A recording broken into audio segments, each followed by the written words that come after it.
Hello friends, VEI classes में आप सभी का स्वागत है। मेरा नाम है अग्नि। आज हम लोग क्लास 9 का एक्सरसाइज 4.1 का क्वेश्चन नंबर 1 और 2 को सॉल्व करेंगे। क्वेश्चन नंबर 1 में दिया हुआ है, एक नोटबुक की कीमत एक कलम की कीमत से दोगुनी है। अगर इस कलम का कीमत x है तो इस नोटबुक का हो जाएगा 2 गुना x। इस कथन को निरूपित करने के लिए दो चरों वाला एक रैखिक समीकरण लिखिए। दो चर, हम लोग को पता है कि x और y क्या है, चर है। माना पेन की कीमत y, हम लोग कलम का कीमत को क्या माने, y, और नोटबुक की कीमत को मान लिए x रुपया। प्रश्न में जो दिया था कि कलम की कीमत नोटबुक की कीमत से 2 गुना है, तो प्रश्नानुसार नोटबुक की कीमत 2 गुना हो जाएगा पेन की कीमत से। तो अगर हम लोग नोटबुक की कीमत को x माने हुए हैं यहाँ से, तो पेन की कीमत हो जाएगा, पेन की कीमत y माने तो पेन की कीमत की जगह यहाँ y और आगे में 2 है तो 2, तो x इक्वल टू हो जाएगा 2y। अब हम लोग क्या करेंगे, इस x की जगह x को रखें, 2y को x की तरफ अगर ले जाएंगे तो यहाँ पर हो जाएगा -2y और आंसर हो जाएगा x - 2y इक्वल टू 0। ये हो गया हम लोग का दो चरों वाला रैखिक समीकरण। क्वेश्चन नंबर 2 में दिया हुआ है कि निम्नलिखित रैखिक समीकरणों को ax plus by plus c equal to 0 के रूप में व्यक्त कीजिए और प्रत्येक स्थिति में a, b और c का मान बताइए। क्वेश्चन नंबर 1 में 2x plus 3y equal to 9.35 को ax plus by plus c के रूप में व्यक्त करना है और हम लोग को a, b और c का मान भी ज्ञात करना है। यहाँ दिया हुआ है a, b और c का मान भी ज्ञात करना है।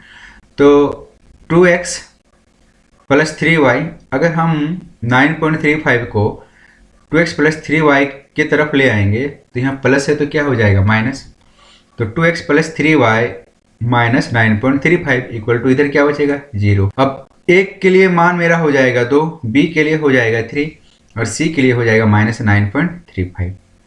उस तरह से क्वेश्चन नंबर 2 का 2 में x - 5y - 10 इक्वल टू 0, तो x के आगे यहाँ कुछ नहीं है तो क्या है 1 है, x के आगे यहाँ कुछ नहीं तो 1 है। दिया गया समीकरण को x plus by plus c के रूप में व्यक्त करना है, तो x - 5y - 10 इक्वल टू 0।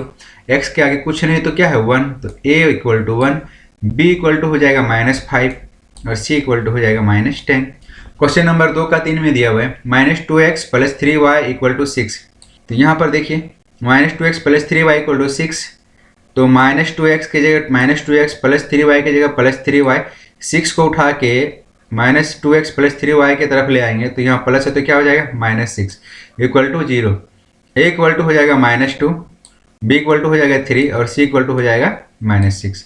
उस तरह से क्वेश्चन नंबर 2 का 4, x इक्वल टू 3y।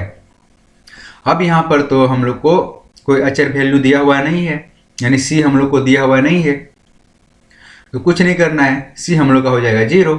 चलिए देखते हैं कैसे। तो यहाँ x इक्वल टू 3y दिया हुआ है, x की जगह x को रखें, 3y को x की तरफ ले आएंगे तो -3y और इधर में मेरे पास क्या बचा 0, तो a इक्वल टू हो जाएगा 1 क्योंकि x के आगे कुछ नहीं तो 1, b इक्वल टू हो जाएगा -3 क्योंकि b की जगह है -3 और c इक्वल टू भी हो जाएगा 0 क्योंकि यहाँ पर c कुछ है नहीं तो क्या लिखेंगे 0।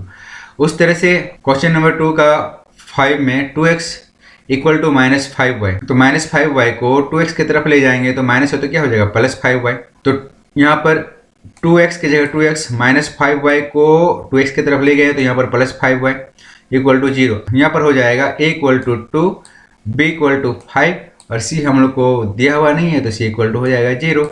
फिर क्वेश्चन नंबर 2 का 6 में 3x प्लस 2 इक्वल टू 0। अब यहाँ पर हम लोग को y यानी b वाला वैल्यू दिया हुआ नहीं है, यानी a दिया हुआ है और ये जो 2 है ये c का वैल्यू है।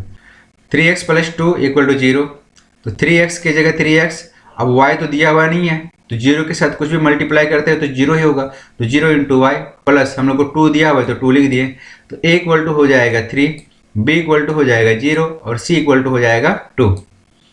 क्वेश्चन नंबर 2 का 7, y - 2 इक्वल टू 0, तो यहाँ x का मान दिया हुआ नहीं यानी a इक्वल टू हमको नहीं मालूम है, तो a इक्वल टू हो जाएगा 0 क्योंकि a का वैल्यू दिया हुआ नहीं है। तो चलिए देखते हैं y - 2 इक्वल टू 0, तो यहाँ पर x का मान नहीं दिया हुआ तो 0 इंटू एक्स तो 0 हो जाएगा प्लस y और ये -2 इक्वल टू 0, तो a इक्वल टू हो गया 0 क्योंकि यहाँ पर 0 है। b इक्वल टू y का कुछ नहीं तो क्या है 1, तो b इक्वल टू हो जाएगा 1 और c इक्वल टू हो जाएगा -2। क्वेश्चन नंबर 2 का 8, 5 इक्वल टू 2x। अब यहाँ पर हम लोग को y का वैल्यू नहीं दिया है तो b हम लोग को 0 हो जाएगा। तो चलिए देखते हैं कैसे। क्वेश्चन नंबर 2 का 8 में दिया है 5 इक्वल टू 2x, तो 2x की जगह 2x को रखे, 5 को अगर हम लोग 2x की तरफ ले जाएंगे तो प्लस है तो इधर जाके क्या हो जाएगा माइनस, इक्वल टू 0। तो 2x की जगह 2x, तो a इक्वल टू हो गया 2, b हम लोग को नहीं मालूम है तो b इक्वल टू हो जाएगा 0 क्योंकि b मेरा यहाँ पर 0 इंटू वाई हो जाएगा और c इक्वल टू है -5। फ्रेंड्स, अगर आप लोग को वीडियो अच्छा लगा है तो इसे लाइक, सब्सक्राइब और शेयर जरूर करें और अपने फ्रेंड्स को भी शेयर करें। Thank you.